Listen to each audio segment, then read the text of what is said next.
Hello again, everyone. This is Joe Henches with Beyond the Chart, and this is stock chart analysis. Today we're going to look at an update on Apache, Caterpillar, Valero, and U.S. Steel.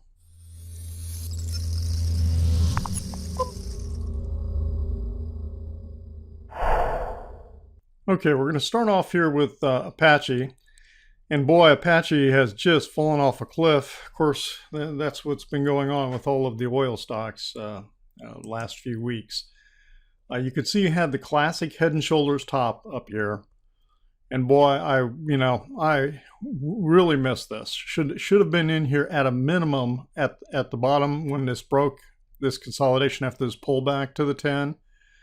And then just sit here and ride it. I mean, take some partial profits and ride. And so right now, let's take, where are we? We are actually breaking to new lows for the year. We've taken out the February low. And this huge bar, this might be the end of this. But again, I would never suggest that you dive in, and it's like trying to catch a falling knife. Okay, it's like good luck with that. You just don't know. But the reason why I say what I'm saying is a couple things. Huge bar. Whenever I start to see a big, what I call a wide-ranging bar, WR bar, sometimes that will, usually that is, not always, but I'll say sometimes it's the end of a big move. And the volume on this last couple days is a little bit lower than this one, but again, it's not significant enough. We're not getting divergence on the RSI. Well, I mean, look at this bottom here. Okay, between these, you can see how this eventually became a good intermediate bottom because of the divergence in the RSI. We're not getting anything close to that. Now we may get a little rally, and then we might probably come back down and test the low again. No divergence on here. Look how strong the ADX is. I mean, this is a super, super strong trend. Let me blow this back up. And the ADX is at 58. That's really, really strong. Now, when you start getting that high, you are getting to the point, though, when that trend possibly comes in. Because look back over here, ADX was 54, and that was pretty much the end of the rally. And it basically went sideways, forming the head and shoulders top. Let's look at the demand index real quick. No divergence there either. So anyway, in a free fall, all we can do is just watch to see. I don't even know where, when we back off, where support might come in even. I mean, maybe 75, where this low here was at. But I mean, these lows don't seem to be holding. And you got to go back into 2013 to get the low down here at 67 area. So I wouldn't be surprised. I mean, look at the way this fell off. I wouldn't be surprised to see us get a sharp rally back, snapback rally of some kind in here. But it's hard to judge that and play it. And if anything, you'd probably look to see, well, maybe that's something to, wait for a bounce and play it again to the downside. But just, checking in on the stocks, no particular trade idea here. Caterpillar, same thing. Not nearly as bad as Apache. Let me pull this out of the way down here. I think we're doing, 1, 2, I think we're, counting the moves to the downside. And until something changes, that's what I'm going with. So I think we're in a third minor wave move down. This may actually be more of a minute wave instead of a minor wave. This could all be first wave of a minor wave, and I'll probably relabel that. But let's see, where are we getting support? Are we getting any supporting? Yeah, it looks like in this congested area in here where we had some price support, it looks like something came in. And but clearly, even this doji thought, well, maybe it's a pause, maybe they form a bottom, maybe it form a morning star. No, didn't do that. Getting a little bit of divergence in here as opposed to Apache. CAT's showing some divergence.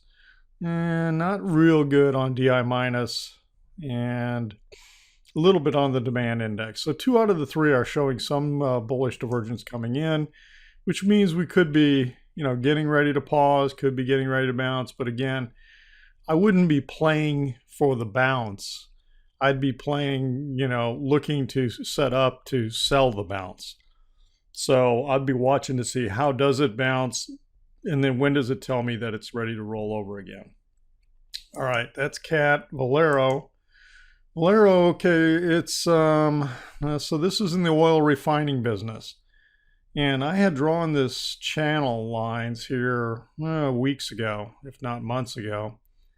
And it seems to be holding this channel. It's holding this bottom channel down in here. Let's look at the indicators real quick. And it's not quite, good divergence. This is a little bit lower than these points in here. We are getting some divergence on DI minus. This did not go to a new high when the price went to a new low. Okay. And get rid of that one. And demand index. And we're getting some divergence in here. So Valero could be setting up to push. Notice how it tried to get above the 10 here. Sold off, couldn't hold. So we'll have to watch to see, do we get a couple consecutive closes above the 10? Does the 10 break back above the 21? Like right in here. Okay, see how this crossed? When it crosses like this, there's a decent chance for at least a little short-term move. Okay, so we'll have to watch to see. That could be something that's setting up on Valero. And then we'll take a look at U.S. Steel. This one had a heck of a move. And again, it looked like we had a big head and shoulders bottom on this. Yeah, just a classic huge shoulder, huge head, shoulder. If we started to count the waves, if I counted one intermediate wave up here, a second pullback, this was 3. And now the key thing is, though, for the 5-wave impulse to hold itself, let me put this in here as 3 for now.